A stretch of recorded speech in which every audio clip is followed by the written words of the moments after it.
Alright, hello everyone. Today we're looking at a multivariable calculus problem or a Calc 3 problem. And we have a function f that's defined from R3 to R, scalar valued function.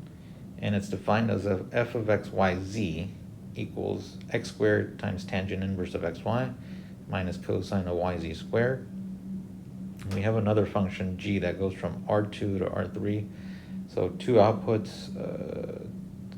inputs, three outputs, g of st, s squared t squared, cube root of s plus e to the t, and then cosine of the cosine of s. And we are asked to find change in f, change in s, the partial derivative of f with respect to s, and change in f, change in g, the partial derivative of f with respect to t. So here's what we're going to do. We're going to use the chain rule. Now, it might not say explicitly that you have to use the chain rule here. That's what the video is titled, obviously. But you know, implicitly they have to do it. Why? Because of the following. First, notice that f relies on x, y, and z. Right? And, independent variables are x, y, and z. But do x, y, and z depend on anything? Okay. Well, they kind of do, and here's why. We can actually take the composition f of g of st, okay, or f of s squared t squared, cube root of s, plus e to the t, and then cosine of s. Okay. Yeah, we can plug that in there because f goes from R3 to R. So it takes anything that has three parts to it, right? It's three dimensions. So the outputs of G, it's got three outputs here. This, and this. Well, if that's the case, that I can plug in G into F, this would mean that this would have to be X with this composition, this would have to be Y, and this would have to be Z. So the point here is with this little tree is that we're finding what each of these functions is dependent on. So X is dependent on S and T, Y is dependent on S and T, and Z is dependent on S and T. Okay. So again, X equals S squared T squared, Y is equal to the cube root of T plus e to the T, and then Z equals cosine of S. Okay, sorry, I ran out a little bit of room there. All right, so we have these three functions here, and we're interested in finding the partial derivative of f with respect to s. So here's how this works. Here's how the chain rule works out. If I want to know what my partial of f is with respect to s, I should do this in red. Here's how this works. I'm going to go back to that little tree that I drew. And yeah, I want to know how much f changes with respect to s, but f is dependent on x, y, and z. So you have to take the partials of x, y, and z first with respect to f. So change in f, change in x. And then what we're going to do is this. So we figure out how much f changes with respect to x, but then we have to figure out how much x changes with respect to s. Okay. And then plus, then we have to gather the next change here, change in f with change in y, times change in y, change in s. And then finally plus change in f, change in z, times change in z, change in s. Okay. So that is what our partial derivative of f with respect to s. So basically, what you need to do is you need to take the partials of each of the independent variables in f and multiply each of those by the partial derivatives of the independent variables of f with respect to the variables that make up x, y, and z, in this case s and t. So that's what we did here for s. And same exact manner,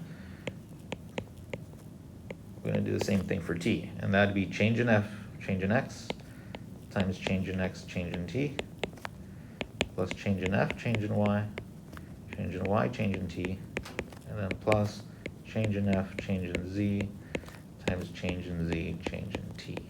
Okay. All right, so that's how you would compute the chain rule for that. And what I did over here, I went ahead and computed our partials, as you can see, for f partial x, f partial y, f partial z. I'm not going to go through that, but I would suggest you could stop the video and take a look at them and try to compute them or understand how I got to that answer. For a few of these, you will need to use your rules, well, for all of these actually, that you learned back in your previous calculus class. So like the chain rule and the product rule, they'll still apply here. For example, when you're taking the partial derivative with respect to x, you have to do a product rule. And you have a product of two functions of x squared, and the tangent inverse xy. And yeah, these are the partials. And then we do the same thing for the partials that I get for x and s over here. So let me just copy that, paste it down here. And yeah, here, this is what x would be, this is what y is, and this is what z. And if you take the partials of all of those, you get all of these expressions. And your job would now, after you take your partials, would be to put them all together in that formula that we have in red up here. And these two formulas, yeah, you just plug them in here directly and that's it. Now, one thing to mention is when you do plug them in directly, the partial derivatives will be in terms of x, y, and z for each of these when you write down your partials. Now, technically we're looking for how much f changes with respect to s. So a lot of the time you actually have to replace every instance of x, y, and z in each of these partial derivatives with what x, y, and z equal in terms of s, t. That really depends on the teacher, but that often happens. So this would be how we do the chain rule. Now, another way to look at this is, besides the way I set it up, is with matrices. And the way it works is as follows. You have a function f that went from R3 to R, and you had a function g that went from R2 to R3. Essentially what we were doing, we were taking, think of it d as derivative of f of g here, okay?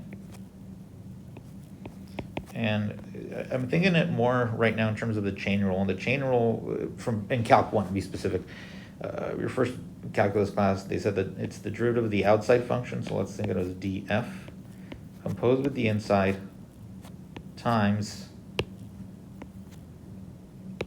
the derivative of the inside, dg.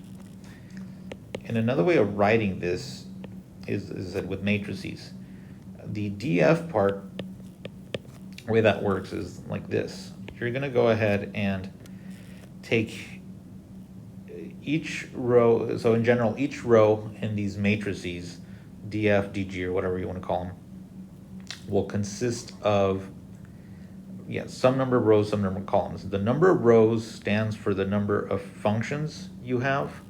In this case, we just have one, that's f. And each of the columns represents the variables that you're taking the derivative with respect to. So for example, the first column would be with respect to x, the second one with y, and the third with z. Now for dg here, I technically have three functions. So going back to g over here, yeah, it's 1, 2, and 3. And you would have one column for the x's, one row for the x's, one row for the y's, and then one row for the z's. And yeah, this would be change in x, change in s to start off with, change in y, change in s, and then finally change in z, change in s. And so it's all s's, as you can see on the column, and then for your next column, it's going to be with respect to t. So it'd be change in, change in x, change in t, change in y, change in t, and change in z, change in t. Okay. Let me make this a little bigger on my end.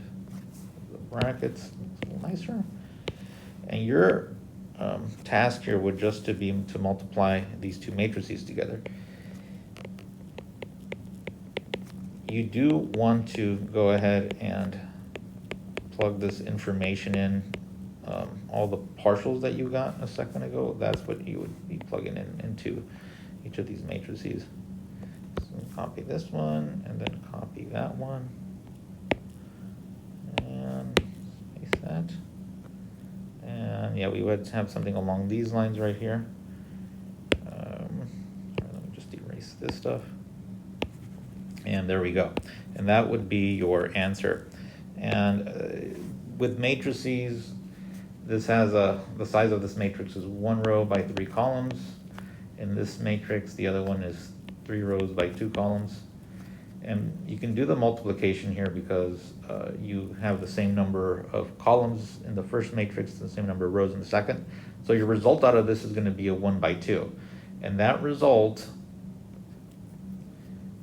in the first column would be all of this stuff we wrote in red, change in f, change in s. And the second column would be change in f, change in t. That's what it would look like. Okay. So that's an alternative way of writing it. Now, a lot of people are like, okay, great, but why are you going over this? This is not really that, I'd rather just work with what you have here in the beginning. The reason I bring this up with matrices is because you're going to be dealing with the outside function being more than one function. It can have various outputs and such, and the best way to do chain rule with those types of functions is with matrices. So matrices work a lot better because they encompass every case you can look at. When you have a scalar valued function, is what we had. This tree thing that I did earlier works pretty good. But yeah, it has limitations. You can only go ahead and really do it with scalar valued functions. So that's why I mentioned the vector valued function. And I'll have another video of doing the chain rule on what we call a vector valued function, where your outside function's got a bunch of outputs into it. All right, well, thank you for your time, and I hope this helps.